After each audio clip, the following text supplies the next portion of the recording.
আসসালামু আলাইকুম বন্ধুরা, আমাদের 220তম প্রজেক্ট চান্দিনা নুর ইসলাম কমপ্লেক্স।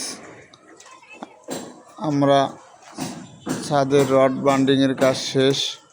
এখন আমরা ছাদ চেকিং দিতে আছি, কোথাও কোনো ভুল ত্রুটি আছে কিনা তাই আমরা দেখতে আছি, আমাদের যাতে কোনো সমস্যা না হয়, কোথাও কোনো সমস্যা আছে কিনা তাই আমরা দেখতে আছি।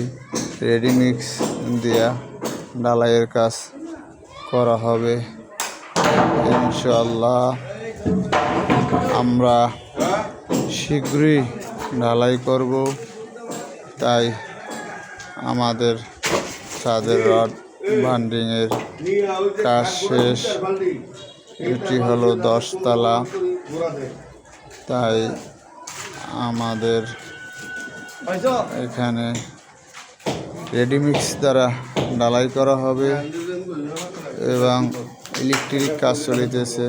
আপনারা দেখতে পাচ্ছেন, এখানে আরেকদিকে ছাদ, দুইবারে ছাদ ঢালাই করি, প্রায় 13,000 স্কোয়ার ফিট অর্ধেক ঢালাই করি। এই হচ্ছে আমাদের ইঞ্জিনিয়ার নেসার সাহেব, সাইড ইঞ্জিনিয়ার। উনি আমাকে বুঝাইতেছে কেমনে কি করবে কি না করবে, তাই। আর এই যে মিস্ত্রিরা কাজ করতে আছে, ইলেকট্রিক মিস্ত্রিরা, তাদেরও পাইপ ফেলাইতে আছে, এবং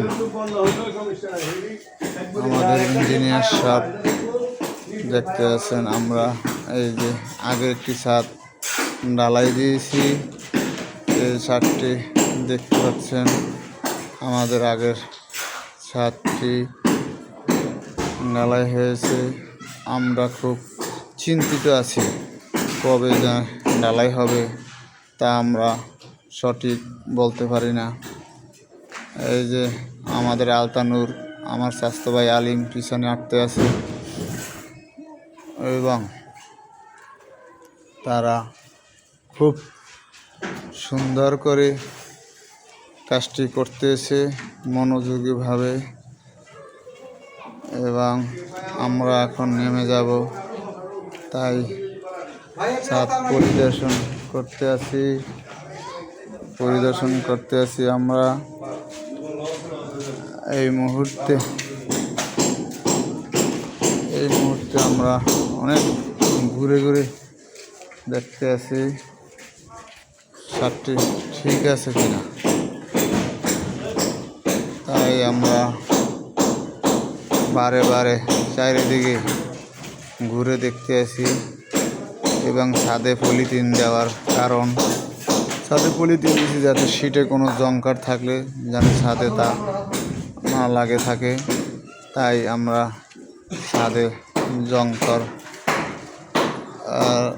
যাতে লাগে না থাকে তার জন্য পলিথিন দিছি, এবং ভাইব্রেশন দিলে যাতে কোনো সিমেন্টের পানি নিচে না পড়ে, তাই আমরা পলিথিন দিছি। এটি একতলার ছাদ ঢালাই হবে এখন ইনশাআল্লাহ।